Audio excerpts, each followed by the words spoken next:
Welcome to the Centric Behavioral Health podcast, where we talk all things mental health and substance abuse. If you or a loved one is struggling with mental health or substance abuse issues, please call our caring team now at 866-271-8480 to start your healing journey. Again, that number is 866-271-8480 to start your healing journey today. This podcast shares recovery journeys and mental health discussions. If you find this content uncomfortable, please feel free to click away and take a breather. Our goal is to share our experiences and let you know that you are not alone. I like how recently I've been doing this podcast thing, and I'm just talking normal, and then I'm remembering I'm like, oh wait, I'm on camera, and I have to I'm performing a little bit. Yeah. But welcome back to the fifth episode of the Centric podcast. Here with Paula Cook. and a return guest too. So Yeah. I'd love to have you back. And today we are talking specifically on the impact of trauma, which trauma is, it's a lot of it. I feel like it can be a buzzword sometimes. Like a lot of people say a lot about oh, I have trauma here and there. But really getting to the root of it, really understanding what it is and how it affects a lot of people is kind of what I want to get behind. So my first question to you is, can you explain what trauma is and what different types people may experience? Ooh, good question. Okay. So right off the bat, trauma is trauma. It registers the same in the brain for everybody. Dr. Peter Levine, actually, he's the father of somatic experiencing, and he has really developed a good practice of helping people process their trauma and complete the trauma cycle. So, and this is something that I'm actually studying. So it's kind of good that I'm doing this podcast. This is my wheelhouse. Trauma is my wheelhouse. Sometimes, Awesome. yes, people will feel it a little bit more extremely than others. If it's multiple traumas, that's not quite in the DSM yet. It's called complex complex PTSD. And sometimes it's often diagnosed with borderline personality disorder, which is also born of trauma as well. So I've got a whole, girl, you ask me whatever you want, I got you with the trauma Oh stuff. my gosh. I mean, I'm here to unpack it because yeah, that is something that's it's pretty interesting. I mean, so how does trauma affect a person's mental health? That's the first part of this question. And then the second part is both immediately and in the long term. Ooh, okay. So it's not just the mental health that it affects. It also affects the physical health because we have physical signs when we have trauma, because we have fight, flight, freeze, and fawn. Not a lot of people know about the fawning. That's when you go along with whatever is happening. Your brain just kind of shuts down and goes into autopilot mode. That's not necessarily freezing. That's called fawning. And what's the difference? So then freeze is you just kind of are there. You're just there. It's like out of body experience. Fawning is just going along with it. It's part of a survival. Flight obviously explains itself. You try to run. Fight explains itself. You know what I mean? Yeah. But long term, when your body has not completed the cycle, the loop of the trauma, it will have those, those heart palpitations. It'll raise your blood pressure. It can do a lot of things. People that you don't really realize, and it messes up their GI tract as well. The gastrointestinal issues that also plays into the polyvagal nerve theory. So yeah, Yeah. It's a lot. Trauma's a I've lot. heard I've heard things like the connection with like people who have like IBS, like a sensitive tummy, that does connect with the brain. It's almost incredible how much like the microbiome, and I know that's another kind of like key word a lot of been talking about, but yeah, the like mind gut connection is so clear. I mean, if we Uh, think about it, our minds literally control our whole body, and we are a system of electrical impulses. So if we're in a constant state of heightened, activation from trauma, and we haven't resolved a lot of our traumas, then we're gonna have that constant like and then when it gets reactivated again, like it can be something, the way the light shines on your eyes, a certain smell, certain sensation, bam, you're right back in it, and you're reliving that trauma. And some people even, sorry guys, but some people even, you know, get nauseous and upchuck. That's the best way I can say it. yeah, I mean, I guess it's just the body's response to that trauma. It And is. it's unfortunate, and it's kind of, it's a steep learning curve, I can only imagine. Yes. But Trauma can I even feel, fracture the mind. It's actually dissociative identity disorder is related to trauma. It is trauma. It is from trauma, from multiple traumas happening. And it is the mind basically fracturing and compartmentalizing and creating these different personas to hold that trauma just to survive. wow. Yeah. I mean, and does that come with like I mean, I guess I'm just curious, this is like my own personal question, is like understanding kind of trauma. Because like some people can kind of go from like having a maybe a minor inconvenience happen to them like constantly versus really like you've gone through hell and back.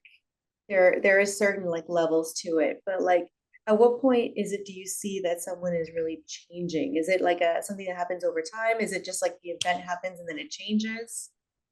Some people, for some people can see a car accident and not have it bother them, right? Other Mhm. people can see a car accident and that will stick with them for the rest of their life, and they will be terrified to ever get in a car again.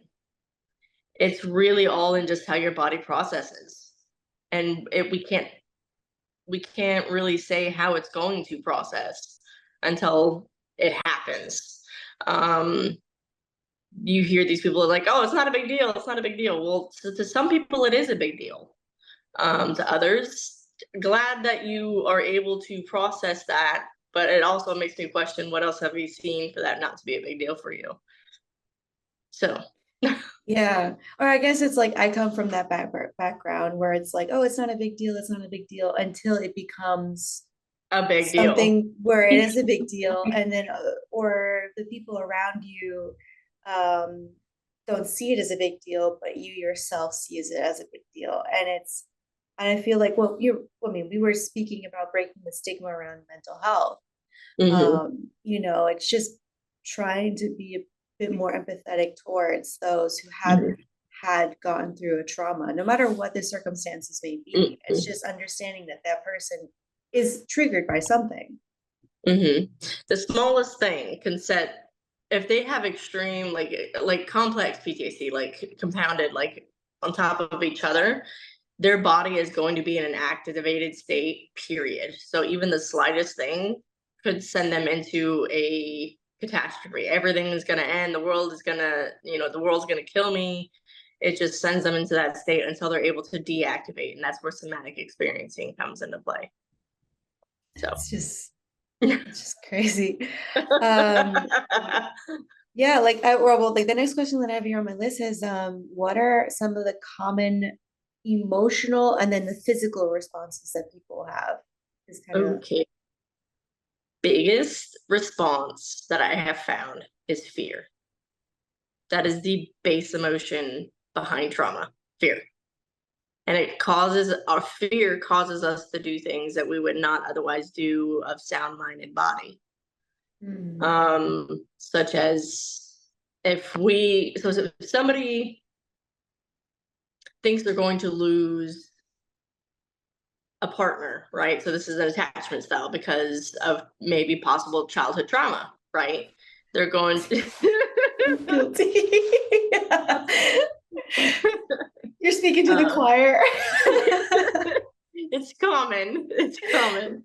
So they'll do anything and everything that their partner wants to hold on to that so they don't lose them, which is not something they would otherwise do because of that attachment style. That's the anxious attachment, which is born of trauma. So that's a response of the emotional side because of fear. I'm gonna be alone. I'm gonna have all these things with this person. I'm not enough. All these different thoughts that go through people's heads, and then the physical response can be flushing of the body, sweats, palpitations. Like I said, sweats are a big thing, and the palpitations are a big thing. Dizziness, racing heart, back pain, even shoulder tension, leg cramping. So it's everything, everything you can imagine under the sun, and it's just insane how it's so connected to your brain. And then, so how can someone who has unresolved trauma, like how does like the unresolved trauma manifest in someone's daily life or relationship? Like you mentioned the anxious attachment style, but like, if someone has gone through trauma, didn't really do anything about it, didn't go to therapy, didn't really resolve that, how does that kind of creep back into their life as a daily life thing? They will most likely become very angry and bitter towards the world. Most people will be very angry and bitter because the world is not safe in their eyes, because of that unresolved trauma. It's and they fear. don't Yeah, it's fear. It's very much a fear-based thing. Trauma creates fear. It really does. And then from fear goes anxiety or anger. It just depends on the person. I know somebody who has a lot of unresolved trauma who has not gotten help. They drink a lot. Unfortunately, self-medication. Don't do that. Please, people, don't do that. Oh, if you No, need substance abuse, you better give us a call too, because we'll help you with that. please, please. But it Because comes intertwined. When someone doesn't have that unresolved trauma, they almost kind of, the self-medication, absolutely, yeah. they So, it is so common. I see it so much, and I'm like, it is probably the most common thing. When we're like, oh no, it's fine, it's fine. I'm just gonna go home and crack a beer and relax, and then it turns into 12 beers, and then they get angry, and then they start throwing things, and they're like, and then it starts to evolve. It starts to get worse, and then it finally comes to a head, and they'll either end up in jail or grippy sock vacation. So that's a good, hey, sometimes it's just you need the grippy sock vacation, but it's better to treat it as, as you see it, like going to the doctor, like going to get your physical health. Exactly. Hey, I am struggling here. There's actually medication that has been developed that can help with PTSD. And that's exactly why there are medications for it. That's exactly why there is treatment for it, because Yes. because trauma is very common. I mean, I can Yes. only imagine most people, if not everyone, has gone through some sort of trauma in their lives. I would bet money on it that 90% of the population has gone through some sort of trauma, but they suppress it. And I that's would. where we are here to talk about it, because I think like sometimes it's just like, yeah, like because again, like I'm coming from that background where it's like, it's nothing, like don't worry about it, like emotions set aside, we're gonna keep going. Mm-hmm. And then it starts to kind of creep up back into my life where it's like, oh, I am an anxious person. Oh my gosh, why am I starting to experience this feeling? Uh, Maybe I should go to therapy. Maybe I should talk to somebody about it.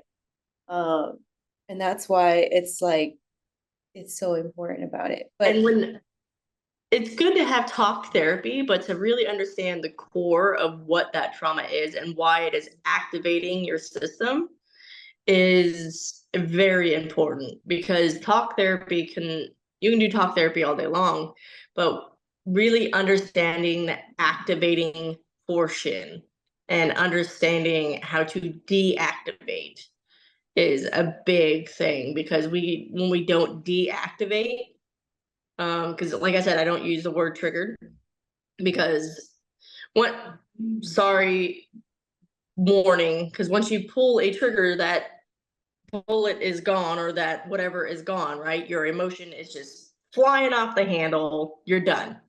But yeah, with a light, like say with a light switch, you could turn it on, activate the light, or turn it off, deactivate the light.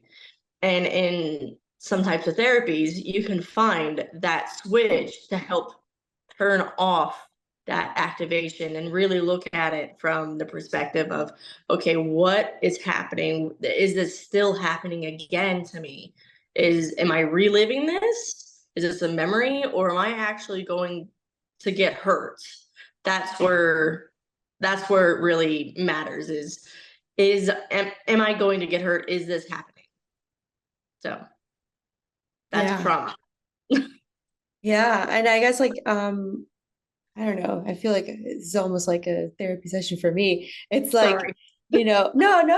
It's here because it's almost like for someone who has gone through, I mean, I recently went through a trauma. What happened to me was like last year. So I went already 365 days kind of past that event, but it Mm-hmm. still kind of creeps up in some ways or another. And my initial thought process is I want to avoid that. I don't want to go through it. I don't want to think about it. I don't want to, relive those thoughts again. And I feel like at the point, I mean, it was like recent, it was like a few days ago, basically, where like it was the anniversary of that event. Um, How and was your those, body? Do you mind if I used you for a second? oh yeah, I'm your guinea pig. Here you are. Here I am. How did your body feel building up to that event? It definitely I felt more stressed. Like the palpitations were there. There was a Mm-hmm. lack of sleep. Mm-hmm. There was definitely um and it was like I thought that because I had gone through like talk therapy and I felt like I was fine after a few months and just kind of going around doing like my daily activities, distracting myself, going into my hobbies, just trying to kind of like self care myself. Mm-hmm. Um, but definitely there were moments, at least in this week, where it was just kind of like, why am I feeling this way? I'll answer that for you. Okay. So the body keeps a toll. And actually, that, again, going back to Peter Levine, the body keeps the score. That's Dr. I have to remember his name. I'll have to send you the link. It starts in the R. I think it's Rothberg or something like that. The body keeps a score. It does. It keeps a score. It stores trauma inside of your body, like in your joints. That's why we tense up. And the somatic Mhm. experiencing will kind of help alleviate some of that stuff.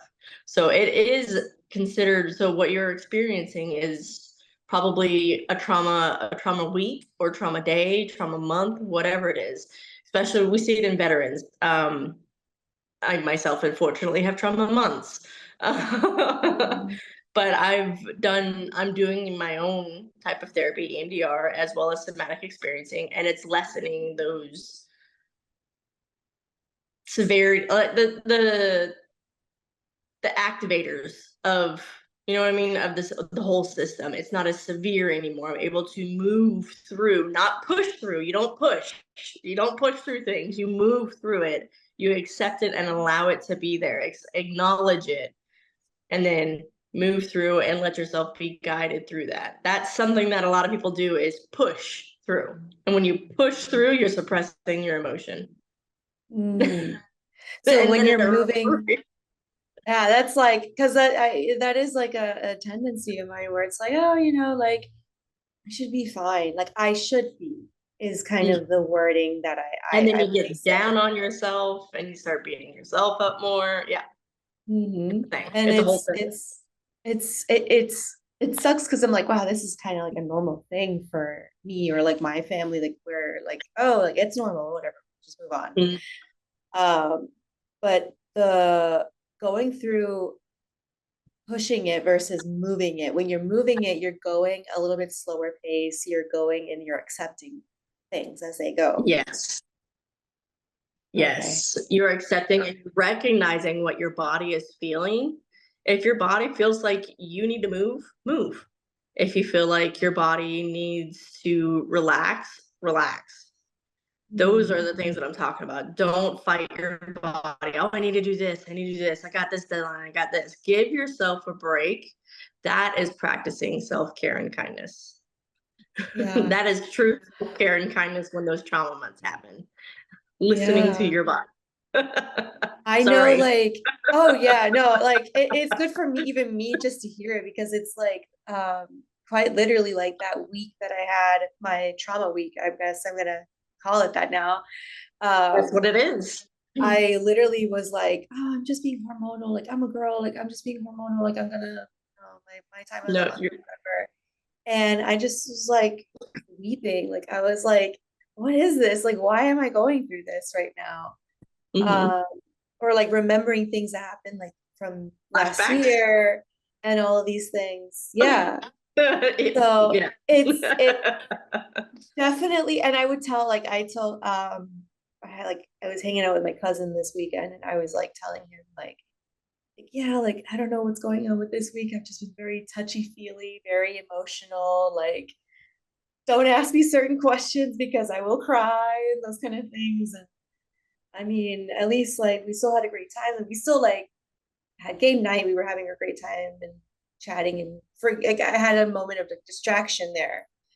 But I felt like until I told him what was going on, it Mhm. didn't register that I was like, oh, I'm going through something.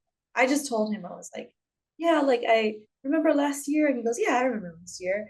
Well, this happened to me, and this is kind of the anniversary of it, and I'm feeling certain Mhm. things. I know I Yes. shouldn't, or I don't want to, Mhm. but I am. Mhm. And Yes. That's so, good. Acknowledgement is good. And having a good support system is very important when it comes to trauma yeah, because things will pop up and happen that are random. It's just, it'll hit you all of a sudden, especially if you're suppressing. yeah, yeah. So It's I'm sorry. definitely I didn't mean to dysregulate you. I'm sorry. no, no. Actually, this is helping me in the move stage, Okay. because I think that yeah, with all the activation and everything, because Hmm. it doesn't, because yeah, because I mean, again, like I said, like the first thing I want to do is suppress it, or the first thing I want to do is just forgive and forget and move on and never have to experience this ever again. But when it's like trauma and then it's like, wait, no, I am experiencing this again. Not exactly the same event, But you're still having, but you my haven't, body is experiencing these feelings. yeah, your cycle hasn't been completed. Yeah. Oh, could you go around like what exactly is the cycle? Okay, so this is something Peter Levine developed, the somatic experiencing. I'm actually in his master class, so I'm going to be certified soon for doing some of that stuff, some of that work. So when your body, when you're in your trauma cycle, or like trauma month or whatever, um, you need to feel what your, that's why I said feel what your body is feeling and allow it to be there and recognize it and allow your body to move the way it needs to move to help it get out of that state of being in that trauma because you're stuck in it. So, that's why that's why I'm learning from the master class. So I'll have that. I know how to do it. It's hard to explain without showing somebody. you know, Yeah, they like having a full on demonstration of how you're moving your body. So like when you're yes. moving your body, is it like because I know that with the trauma response of Mm. like having palpitations, having anxiety, having like all these different emotions, like being able to cry it out. I know like for me, like I exercise in the regular. Mhm. But then So there's your body sometimes, wants to run. yeah, like I almost want to run or I want to walk or I just want to like move in a sense that I feel more comfortable. But even so, like sometimes I'm like, I'm tired this week. Like I cannot like I typically like lift weights. So it's like, oh no, I'm not lifting the same amount of weight as I used to. Or like um, I'm not gonna do my full set because I'm not strong enough this week. Right. And so So that's, I guess, how you would feel like moving your yeah. body. That's what, yeah, listening to your body, feeling that. And also there's this, if you're feeling that your body, that's almost going into like a shutdown mode. Um, Mm. so VU breathing, you can look that up. That's something Peter Levine also developed, and it causes the vagal nerve to basically reset. And you're only supposed to do it like 2 or 3 times, and it really helps deactivate that system of this sucks, or oh my god, I want to cry, everything in the world is just horrible, I'm the worst person in the world. And like I said, trauma does a million different things. It has the spiral of suicidality and homicidal ideation. Those are two sides of the same coin. Unfortunately, it comes from the same emotion, which is fear. It's either internalized or externalized. Mm. So, yeah, Yeah, it's a that's lot. tough. Trauma's a That's lot. tough stuff. Yeah. Trauma can actually activate some, if you've experienced extreme trauma, like, again, trigger warning, sexual assault, or near death experiences, um, like actually like died, came back. If you've had any of those experiences, it can activate a genetic, like it's basically trauma-induced psychosis is what it is. And it can activate certain things in your body. So in your genetic system. Yeah. I think But like, very much on a cellular level. yeah, like so something that I love to watch on my spare time is like those like crime documentaries about like all these like murderers and like what they do. And sometimes like, I mean, obviously they're crazy and I guess I'm desensitizing myself to murder and all that, but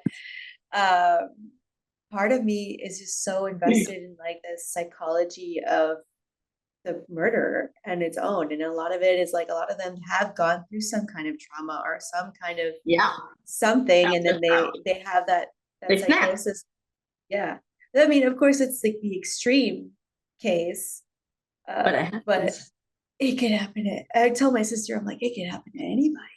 It really can. You never know until it happens, honestly.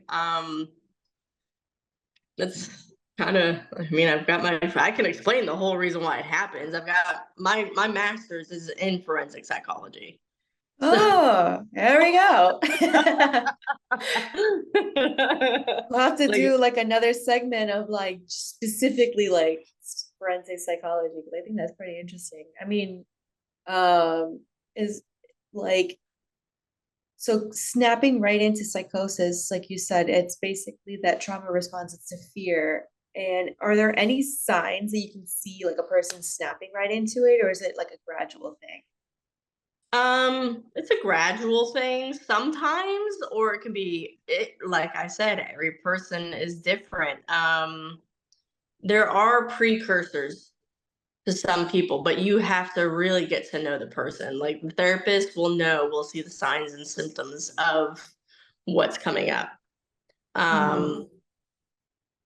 I don't want to divulge any information about some of my clients, but I know my clients, like when they're about to have a psychosis, like when they're about to go into psychosis, Mhm. I know there's certain signs and symptoms that they do, and I'm like, okay, here we go.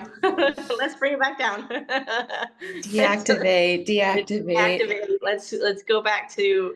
And I also have suggested people. It's a really grounding thing using a voice book, because people with like extreme childhood trauma will hear the voices of their parents and just the people who have beat them down.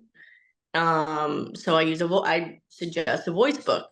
And with the voice book, it helps them realize, hey, these are not my thoughts. These are the things that people have said to me. This is not me. Mhm. So that really helps ground them. And then we go back and revisit, like, and that will be a big tell of like which traumas we need to work on. Wow. I Yep. I had no idea that that was actually a thing. Um, It's I just almost something I started doing, honestly. I almost want to like make people make like voice messages for me so I could save them for later. Be like, it's okay, honey, you're fine. Like my mom is just like telling me in my ear, it's okay, Hmm. instead of like constantly calling her. Because I remember there was a time in my life where I was so like heightened with like in like it was like depressed, I was anxious, it was like everything. It was like the time right before I was about to get medicated. Mm. And it Yeah, was yeah, it was a lot it was a to lot. say the least. You needed the Um medication. for sure. And it was Yes. like I realized for myself, I was like, oh my gosh, I need something, because I was calling up my mom and my sister and my best friend. I was like calling everyone that is in my support system. And it was like through the work day. And I'm like, that's, I mean, I'm glad that some of them answer, but it was also like, there's a time and a place for calling people. And I know that I was definitely interfering with their lives. Yeah. Because I was just so dysregulated. Yeah. It Uh, happens. I heard because my specific I guess I don't care to put it out there, but like my specific is narcissistic abuse. Mm, Which yep. I'd love to make another specific segment for that with you if possible. I, Um, I specialize in personality disorders because of the forensic science. ASPD, antisocial personality disorder, narcissistic. I do whole things on them. So yeah. oh, I will be in the front row of that one. Because yeah, because I've gone through some narcissistic abuse, and That's one of the worst ones. it definitely, once I started to kind of look into it a little bit more, I realized, oh my God, I have brain damage or something like that. Like I've gone through something that truly like like I see it and it's like, oh, I have like OCD tendencies and certain things that I do, or there are certain there's triggers, there's traumas. And I've seen it so much in this year alone, where it's like, holy shit, like look at all this stuff I've just gone through. And it was just like a year. And Mm-hmm. it's just me separating from, I mean, I'm no longer with that narcissist. So Good. thankfully thankfully I escaped the beast that I went through. I mean, Yeah, I don't want to say every narcissistic person is a beast. It's a personality disorder, but it it is is. truly it was my trauma that I went through. Unfortunately, and narcissists are developed from a lack of a healthy environment, unfortunately. So it's also trauma based for them. It's trauma. Trauma has it's a beast. It does a lot to people. It does a lot to the brain chemistry, and people don't realize how much trauma affects us as a whole, all the way from our childhood trauma and Eric Erickson's Eight Stages of Life, the theory of that. I don't know if you've heard of that or not. Um, I can send you a whole bunch of links if you want Oh yeah. to. I mean, if there's any book recommendations too, I'll even put them in the description Oh, too. I've got a lot. I've got a Yeah. lot. This is like I said again, this is my wheelhouse. I can do probably 3-4 hours on drama. So We'll do like the special like 4-hour episode of, or we'll do back to back. So can you explain what trauma-informed care is and why it's so important in treatment? trauma-informed care. So that is, I mean, really every therapist should be informed of trauma, quite honestly, and how it impacts the brain. But that's not, in a perfect world, that's what it would be. But we don't live in a perfect world. Trauma-informed care is where they understand the impact of PTSD and how it can also go undiagnosed due to like being just diagnosed as generalized anxiety disorder, also known as GAD, or panic disorder, or some of these other types of disorders, without really truly getting to the root of what the panic and the anxiety is. Once a therapist is able to understand that, they can then go with the PTSD diagnoses and treat it as such. Most therapists who are well versed in trauma are able to spot it very quickly because there's a lot of pressured speech and they just need to get it out. Okay. And just all these bad things have happened to me. Help me fix them. That's the key word. Fix me. Okay, no. There's no fixing. You are who you are. It's like going to the doctor. You might have had a bone that broke. You're not going to walk around with a broken leg. You're going to go through the therapies, do the healing process. It's always going to, that bone that you broke is always going to have a small, tiny little bit of a healing, little fracture, whatever. There's going to be a mark. There's there. still like a remnant of that injury that you had, but it's still always better and stronger than it was before. Right. And that's evolving a better you from your trauma. That's what trauma-informed therapy is, evolving from the trauma. Not going back to the way things were, because if you go back to the way things were, guess what? That's where your trauma was. So we want to be better. Or avoiding it at all costs. Right. It's more heading head first. And Yes. that's why treatment is so important. Right. So that's really what trauma-informed therapy is understanding that it's when people respond a certain way, it's not necessarily them. It's more of the amygdala hijack effect, where their trauma is taking over and they're just, wow. You know what I mean? It's just flooding the brain with electrical impulses. And then being able to deactivate that. See, that's where that deactivation comes in. Keyword. Keyword. Deactivate that and bringing that back down and bringing them back into center. So that's trauma-informed therapy in a nutshell. And that's like what we hope to see, I guess, in a perfect world, more people realizing, going through treatment, going through the motions and regulating it. I mean, I think being able to regulate your emotions is such a important thing. And especially, as you get older, as you're an adult, you want to be able to self-regulate yourself. Not like, when you're a child and you have your parents to kind of support you or guide you through that. Or again, in a perfect world. In a perfect world, yes. So the biggest thing that I see when I have clients come in who have PTSD, they want to control their emotions. No. Don't do that. Don't. Stop it.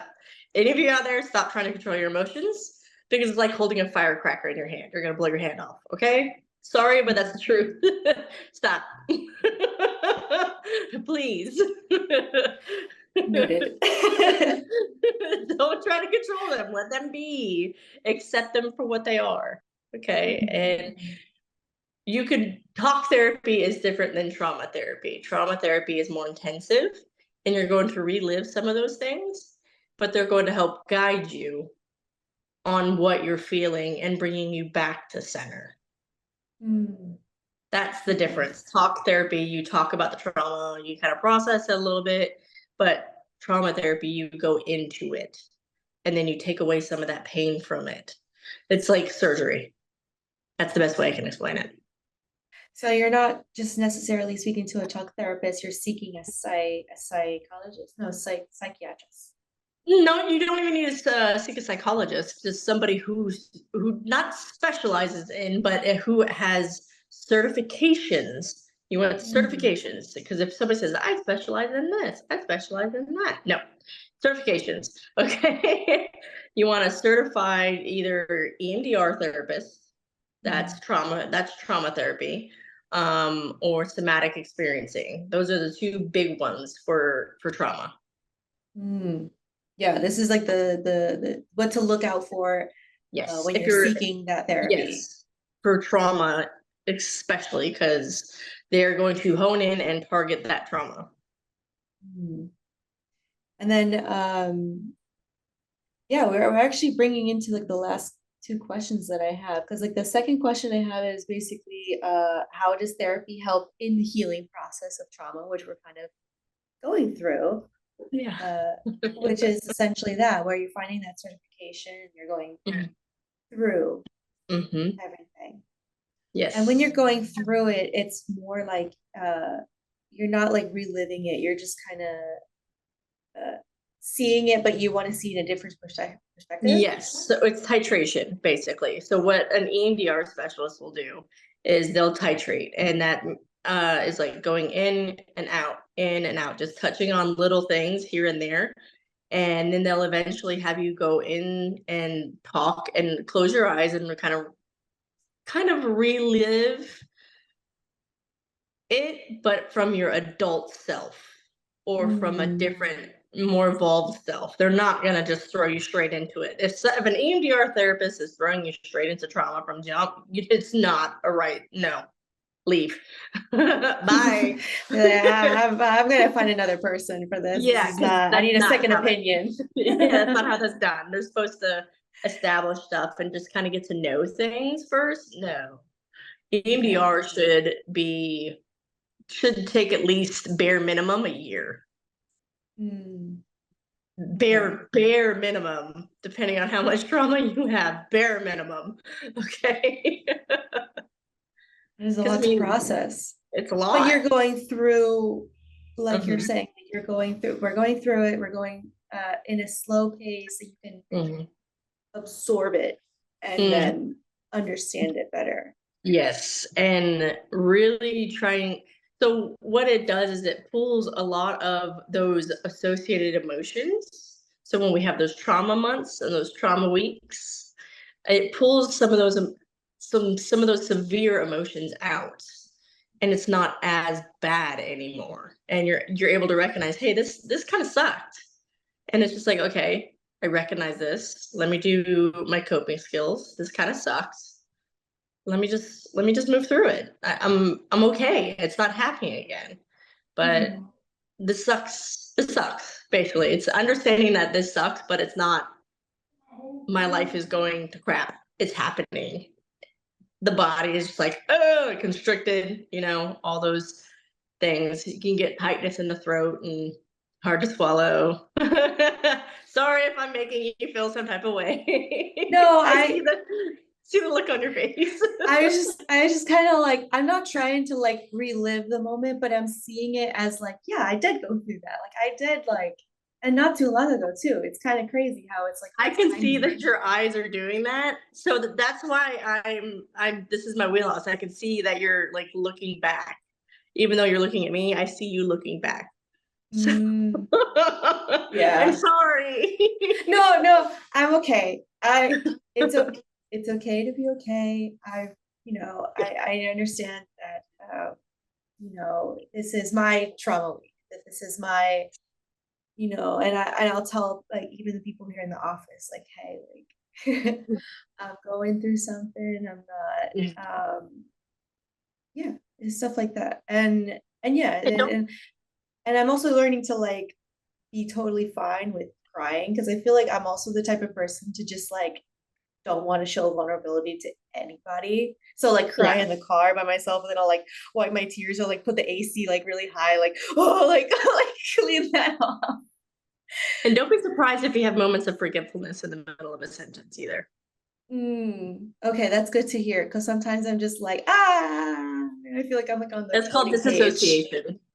Yeah. Um, That's disassociating, and that's associated with trauma. So, I mean, this is kind of perfect to know because the people get to actually see it in real time what's happening. So this is kind of perfect. Sorry. um, hey, it's if it's for like research purposes for scientific, It's then I'll be the guinea pig. It's fine. But I think to close things off, do you have any advice out there specifically because trauma, a lot of people, like we've said, a lot of people do experience trauma no matter what the severity may be. What do you have, like what advice do you have to someone who is has experienced it, probably isn't treating it, or is also maybe going through the motions of finding the right therapist yeah, for all of this? Do you have any advice for that? absolutely. First off, I understand it can be scary. It can be very scary because you're like, oh my God, am I going to relive this again? Am I going to have to go through this all again? Not necessarily. What you're going to do is you're going to be a better version of you, and it's a life lesson, unfortunately. And you're going to be a healthier you, and you're going to be able to recognize flags and be healthier for yourself. When you're looking for people who are therapists who are trauma informed, like EMDR, all those other things like that, make sure it's certified, not specialized, because you don't want somebody to damage you further, because it can happen if it's not performed correctly. Trauma is very serious. You are not alone. There's a lot of people out there who have it. Um, and if you feel like you want to do it, do it. If you feel terrified and alone, try and get on some pages and just talk to people and understand that you're not alone, and try and work your way towards getting that help, because you don't need to live in that state. It's not a comfortable state. You don't deserve that. Nobody deserves to live in that state. You deserve the best life, and moving through your trauma can help you live your best life. So that's what I have.